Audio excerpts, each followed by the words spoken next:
ketika saat kematian Daud mendekat, ia berpesan kepada Salomo, anaknya, "Aku ini akan menempuh jalan segala yang fana. Maka kuatkanlah hatimu dan berlakulah seperti laki-laki.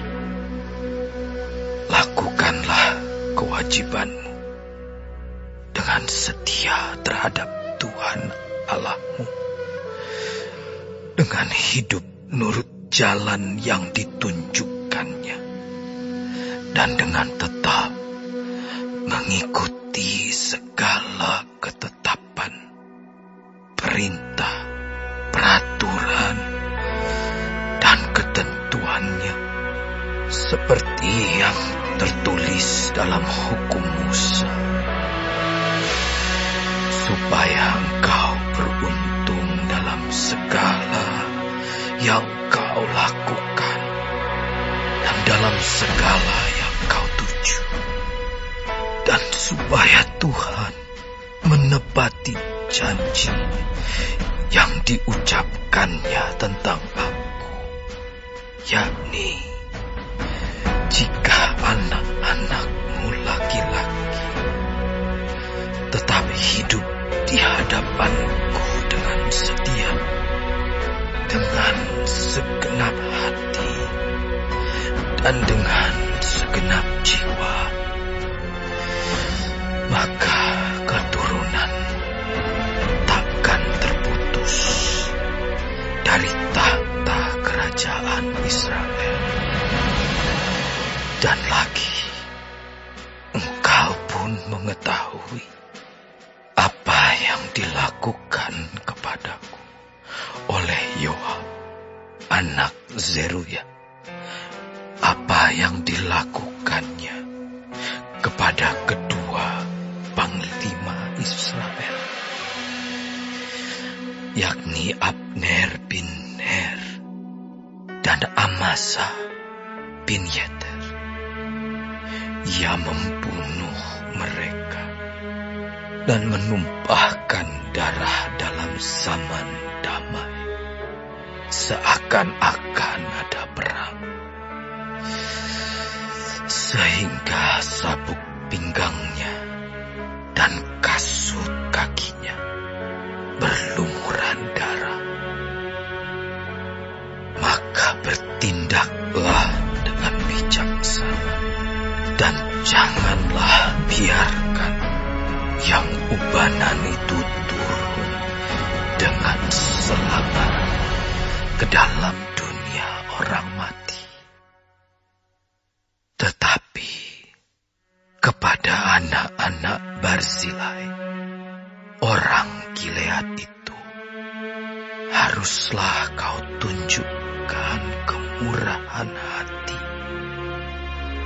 Biarlah mereka termasuk golongan yang mendapat makanan dari mejamu, sebab mereka pun menunjukkan kesetiaan dengan menyambut aku pada waktu aku melarikan diri dari depan kakakmu Absalom. Juga masih ada padamu Simei bin Gera, orang Benyamin dari Bahurim. Dialah yang mengutuki aku dengan kutuk yang kejam pada waktu aku pergi ke Mahanaim. Tetapi kemudian ia datang menyongsong aku di sungai Yordan. Dan aku telah bersumpah kepadanya, demi Tuhan, takkan kubunuh engkau dengan pedang. Sekarang jangan bebaskan dia dari hukuman, sebab engkau seorang yang bijaksana dan tahu apa yang harus engkau lakukan kepadanya untuk membuat yang ubanan itu turun dengan berdarah ke dalam dunia orang mati. Kemudian Daud mendapat perhentian bersama-sama nenek moyangnya, dan ia dikuburkan di kota Daud.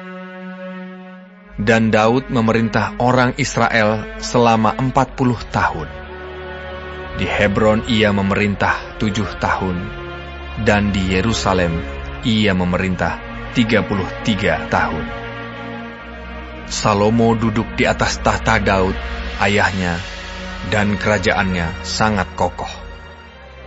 Pada suatu hari, Adonia, anak Hagit, masuk menghadap Batsheba, ibu Salomo. Lalu perempuan itu berkata, "Apakah engkau datang dengan maksud damai?" Jawabnya, "Ya, damai." Kemudian katanya, "Ada sesuatu yang hendak kukatakan kepadamu." Jawab perempuan itu, "Katakanlah." Lalu katanya, "Engkau sendiri tahu bahwa akulah yang berhak atas kedudukan raja, dan bahwa seluruh Israel mengharapkan supaya aku menjadi raja. Tetapi sebaliknya kedudukan raja jatuh kepada adikku, sebab dari Tuhanlah ia mendapatnya. Dan sekarang, satu permintaan saja kusampaikan kepadamu. Janganlah tolak permintaanku." jawab perempuan itu kepadanya. "Katakanlah." Maka katanya, "Bicarakanlah kiranya dengan Raja Salomo, sebab ia tidak akan menolak permintaanmu, supaya Abisa, gadis Sunem itu, diberikannya kepadaku menjadi istriku." jawab Batsheba, "Baik, aku akan membicarakan hal itu untuk engkau dengan raja." Batsheba masuk menghadap Raja Salomo untuk membicarakan hal itu untuk Adonia. Lalu bangkitlah raja mendapatkannya, serta tunduk menyembah kepadanya. Kemudian duduklah ia di atas tahtanya, dan ia menyuruh meletakkan kursi untuk bunda raja. Lalu perempuan itu duduk di sebelah kanannya. Berkatalah perempuan itu, "Suatu permintaan kecil saja yang kusampaikan kepadamu. Janganlah tolak permintaanku." jawab raja kepadanya, "Mintalah ya ibu, sebab aku tidak akan menolak permintaanmu." Kata perempuan itu, "Biarlah Abisa, gadis Sunem itu, diberikan kepada kakakmu Adonia menjadi istrinya." tetapi Raja Salomo menjawab ibunya, "Mengapa engkau meminta hanya Abisa gadis Sunem itu untuk Adonia? Minta jugalah untuknya kedudukan raja. Bukankah dia saudaraku yang lebih tua? Dan di pihaknya ada Imam Abiatar dan Yoab anak Zeruya." Lalu bersumpahlah Raja Salomo demi Tuhan, "Beginilah kiranya Allah menghukum aku. Bahkan lebih daripada itu, jika Adonia tidak membayarkan nyawanya dengan permintaan ini. Oleh sebab itu, demi Tuhan yang hidup, yang menegakkan aku dan mendudukan aku di atas tahta Daud ayahku, dan yang membuat bagiku suatu keluarga seperti yang dijanjikannya, pada hari ini juga Adonia harus dibunuh." Lalu Raja Salomo menyerahkan hal itu kepada Benaya bin Yoyada. Orang ini memancung dia sehingga mati. Dan kepada Imam Abiatar, Raja berkata, "Pergilah ke Anatot, ke tanah milikmu. Sebab engkau patut dihukum mati. Tetapi pada hari ini aku tidak akan membunuh engkau, oleh karena engkau telah mengangkat tabut Tuhan Allah di depan Daud ayahku. Dan oleh karena engkau telah turut menderita dalam segala sengsara yang diderita ayahku." Lalu Salomo memecat Abiatar dari jabatannya sebagai imam Tuhan. Dengan demikian, Salomo memenuhi firman Tuhan yang telah dikatakannya di Silo mengenai keluarga Eli. Ketika kabar itu sampai kepada Yoab, memang Yoab telah memihak kepada Adonia, sekalipun ia tidak memihak kepada Absalom. Maka larilah Yoab ke kemah Tuhan, lalu memegang tanduk-tanduk mezbah. Kemudian diberitahukanlah kepada Salomo bahwa Yoab sudah lari ke kemah Tuhan dan telah ada di samping mezbah. Lalu Salomo menyuruh Benaya bin Yoyada, "Pergilah, pancung dia." Benaya masuk ke dalam kemah Tuhan serta berkata kepadanya, "Beginilah kata raja, keluarlah." Jawabnya, "Tidak, sebab disinilah aku mau mati." Lalu Benaya menyampaikan jawab itu kepada raja. Katanya, "Beginilah kata Yoab, dan beginilah jawabnya kepadaku." Kata raja kepadanya, "Perbuatlah seperti yang dikatakannya. Pancunglah dia dan kuburkanlah dia. Dengan demikian, engkau menjauhkan daripadaku dan daripada kaumku noda darah yang ditumpahkan Yoab dengan tidak beralasan. Dan Tuhan akan menanggungkan darahnya kepadanya sendiri, karena ia telah membunuh 2 orang yang lebih benar dan lebih baik daripadanya. Ia membunuh mereka dengan pedang, dengan tidak diketahui ayahku Daud, yaitu Abner bin Ner, panglima Israel, dan Amasa bin Yeter, panglima Yehuda. Demikianlah darah mereka akan ditanggungkan kepada Yoab dan keturunannya untuk selama-lamanya. Tetapi Daud dan keturunannya dan keluarganya dan tahtanya akan mendapat selamat daripada Tuhan sampai selama-lamanya." Maka berangkatlah Benaya bin Yoyada, lalu memancung dan membunuh Yoab. Kemudian dia dikuburkan di rumahnya sendiri di padang gurun. Raja mengangkat Benaya bin Yoyada menggantikan Yoab menjadi kepala tentara, dan raja mengangkat Imam Zadok menggantikan Abiatar. Kemudian raja menyuruh memanggil Simei dan berkata kepadanya, "Dirikanlah bagimu sebuah rumah di Yerusalem. Diamlah di sana, dan janganlah keluar dari sana kemana-mana pun. Sebab ketahuilah sungguh-sungguh, bahwa pada waktu engkau keluar dan menyeberangi sungai Kidron, pastilah engkau mati dibunuh, dan darahmu akan ditanggungkan kepadamu sendiri." Lalu berkatalah Simei kepada raja, "Baiklah demikian, seperti yang tuanku raja katakan, demikianlah akan dilakukan hamba-Mu ini." Lalu Simei diam di Yerusalem beberapa waktu lamanya. Dan sesudah lewat 3 tahun, terjadilah bahwa 2 orang hamba Simei lari kepada Akis bin Maaka, Raja Gad, lalu diberitahukan kepada Simei, "Ketahuilah, kedua orang hamba-Mu ada di Gad." Maka berkemaslah Simei, dipelanainya keledainya, dan pergilah ia ke Gad, kepada Akis, untuk mencari hambanya itu. Lalu Simei pulang dan membawa mereka dari Gad. Ketika diberitahukan kepada Salomo bahwa tadinya Simei pergi dari Yerusalem ke Gad dan sekarang sudah pulang, maka raja menyuruh memanggil Simei dan berkata kepadanya, "Bukankah aku telah menyuruh engkau bersumpah demi Tuhan, dan telah memperingatkan engkau begini? Ketahuilah sungguh-sungguh, bahwa pada waktu engkau keluar dan pergi kemana-mana pun, pastilah engkau mati dibunuh. Dan engkau telah menjawab, baiklah demikian, aku akan mentaatinya. Mengapa engkau tidak menepati sumpah demi Tuhan itu, dan juga perintah yang kuperintahkan kepadamu?" Kemudian kata raja kepada Simei, "Engkau sendiri tahu dalam hatimu segala kejahatan yang kau perbuat kepada Daud ayahku. Maka Tuhan telah menanggungkan kejahatanmu itu kepadamu sendiri. Tetapi diberkatilah kiranya Raja Salomo, dan kokohlah tahta Daud di hadapan Tuhan sampai selama-lamanya." Raja memberi perintah kepada Benaya bin Yoyada, lalu keluarlah Benaya. dipancungnya Simei sehingga mati. Demikianlah kerajaan itu kokoh di tangan Salomo.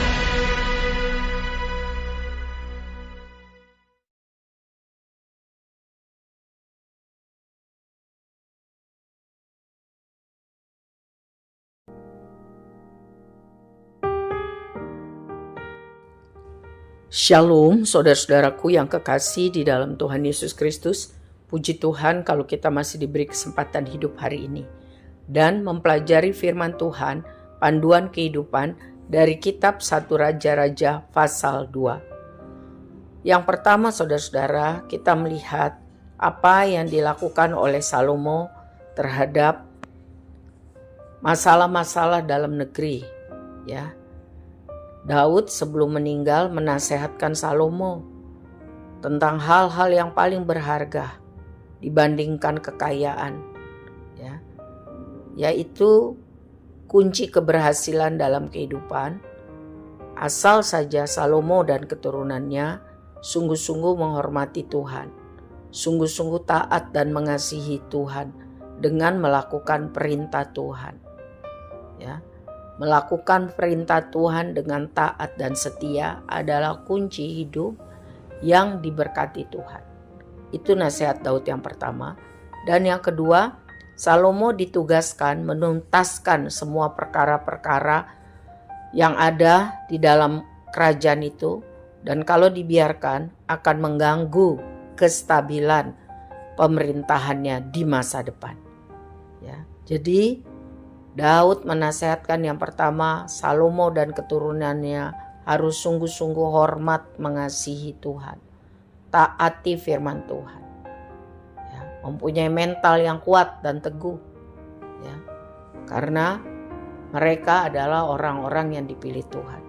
Yang kedua, menuntaskan semua persoalan yang ada di dalam kerajaan itu, agar pemerintahan selanjutnya bisa berjalan dengan baik. Saat Adonia menghadap Batsheba ibu Salomo dan meminta Abisak menjadi istrinya, maka Salomo bereaksi dengan keras. Dia menghukum Adonia dan menyerahkan kepada Benaya bin Yoyada agar Adonia dipancung sampai mati. Mengapa? Karena permohonan Adonia agar Abisak menjadi istrinya itu sama dengan cara halus untuk mengklaim tahta atas kerajaan, ya. Itu adat istiadat pada zaman itu.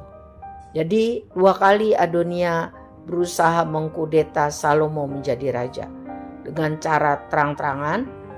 Kemarin kita sudah belajar, dan ini dengan cara halus, ya.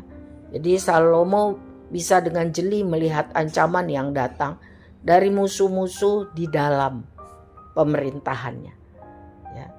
Lalu dia meminta juga agar Yoab, ya, yang memihak kepada Adonia, Simei yang melanggar janjinya sendiri, komitmennya, untuk dieksekusi, dan mengangkat Imam Zadok menggantikan Imam Abiatar yang pro kepada Adonia. Salomo menegakkan keadilan, urusan-urusan dalam kerajaan itu dituntaskan agar pemerintahannya bisa bebas dari pemberontakan. Terjadi pemerintahan yang kuat, damai, dan dia dapat menyelesaikan urusan-urusan yang membahayakan kestabilan kerajaan yang dipimpinnya. Jadi saudara-saudara, mari kita mempelajari hal ini, bahwa walaupun kita dipilih Tuhan menjadi anaknya, kita harus berjaga-jaga karena ada iblis seperti singa yang mengaum-ngaum, mau mencari celah untuk menghancurkan kita dari titik lemah kita. Sebab itu kita harus sungguh-sungguh hidup dipimpin Tuhan, berjalan sesuai kehendak Tuhan, dan tidak buka celah kepada iblis untuk menghancurkan kita melalui titik-titik lemah kita. Berdiri teguh, tidak goyah, syukuri dan hargai panggilan Tuhan bagi kita. Amin. Tuhan Yesus memberkati.